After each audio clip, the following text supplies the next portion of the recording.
Bismillahirrahmanirrahim. Assalamualaikum warahmatullahi wabarakatuh.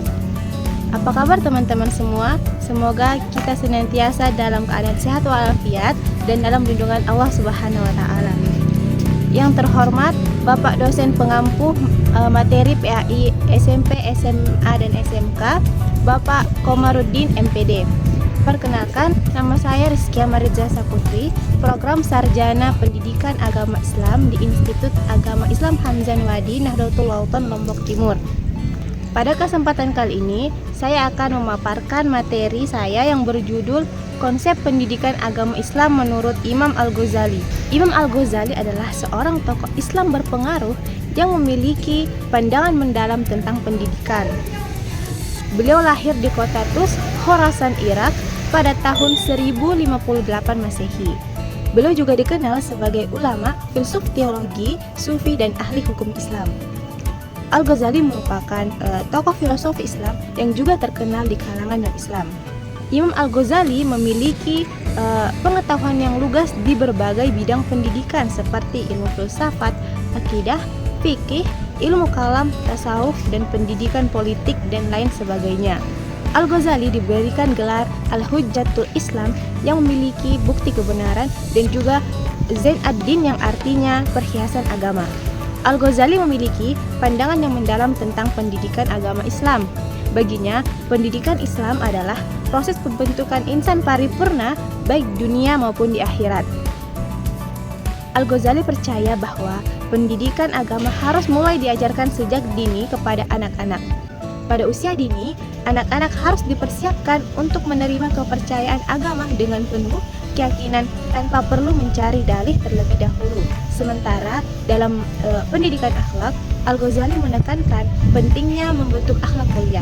Menurutnya, akhlak mulia yang baik adalah sifat yang tertanam dalam jiwa sehingga melahirkan perbuatan baik dengan mudah tanpa berpikir panjang. Dalam hal kurikulum pendidikan agama Islam, Al-Ghazali menegaskan bahwa Al-Quran dan kandungannya merupakan sumber ilmu pengetahuan yang sangat bermanfaat untuk membersihkan jiwa, memperindah akhlak, dan mendekatkan diri kepada Allah Subhanahu wa taala. Beliau menempatkan ilmu agama di atas segalanya dan memandang sebagai alat untuk menyucikan diri dari pengaruh kehidupan duniawi. Karena itu, Al-Ghazali lebih mementingkan pendidikan etika yang menurutnya erat kaitannya dengan ilmu agama. Selain itu, Imam Al-Ghazali memiliki kecenderungan pragmatis dalam pendidikan. Dalam karya-karyanya, beliau menegaskan bahwa ilmu yang tidak bermanfaat bagi manusia tidak memiliki nilai. Al-Ghazali dalam menentukan pendidikan Islam ada beberapa metode. Yang pertama adalah metode khusus pendidikan agama yang fokus utamanya pada ilmu akidah. Kemudian ada metode khusus pendidikan akhlak yang menekankan pendekatan individual dalam membentuk akhlak mulia. Kemudian ada metode kurikulum. Dalam menyusun kurikulum pelajaran, Al-Ghazali sangat memperhatikan ilmu agama yang penting bagi kehidupan masyarakat. Selain itu, Al-Ghazali juga mengemukakan metode mendidik anak dengan memberi contoh, latihan, dan pembiasaan diri dan lain-lain. Juga Imam Al-Ghazali memberikan nasihat dan anjuran juga digunakan sebagai alat pendidikan untuk membentuk kepribadian anak sesuai dengan ajaran Islam. Imam Al-Ghazali juga menggunakan metode kurikulum dalam menyusun kurikulum pelajaran. Al-Ghazali sangat memperhatikan ilmu-ilmu agama yang penting bagi kehidupan masyarakat. Imam Al-Ghazali juga menegaskan bahwa tujuan pendidikan Islam adalah untuk mendekatkan diri kepada Allah Subhanahu wa taala. Baginya, pendidikan bukan hanya tentang mencerdaskan pikiran, tetapi juga tentang membimbing, mengarahkan, meningkatkan, dan menyucikan hati agar siap menghadapi Allah Subhanahu wa taala. Dalam karyanya seperti Ihya Ulumuddin dan Bidayat Al-Hikam, Imam Al-Ghazali menekankan bahwa ilmu merupakan fondasi utama dalam pendidikan.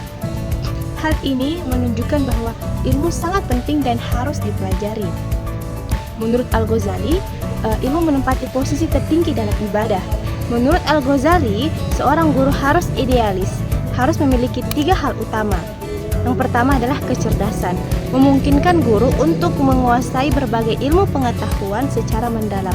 Yang kemudian ada akhlak mulia yang menjadikan guru sebagai teladan yang baik bagi muridnya.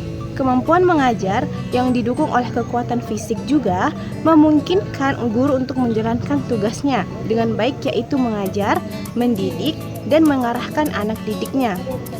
Imam Al-Ghazali memandang murid sebagai individu yang dibentuk dan dibimbing oleh guru untuk menjadi pribadi yang berakhlak mulia dan memiliki kemampuan. Dalam hal pendidikan Islam memiliki arti peranan yang sangat penting.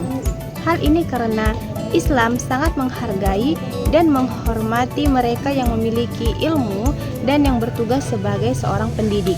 Dapat disimpulkan bahwa pendidikan Islam yang ideal mampu membimbing, menuntun, mengembangkan, dan memenuhi kebutuhan anak didik.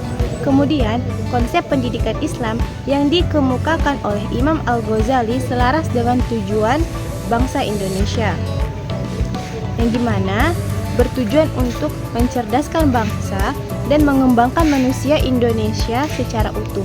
Hal ini meliputi pengembangan iman dan takwa kepada Tuhan Yang Maha Esa, budi pekerti luhur, pengetahuan dan keterampilan, kesehatan jasmani dan rohani, kepribadian yang kuat dan mandiri, serta rasa tanggung jawab.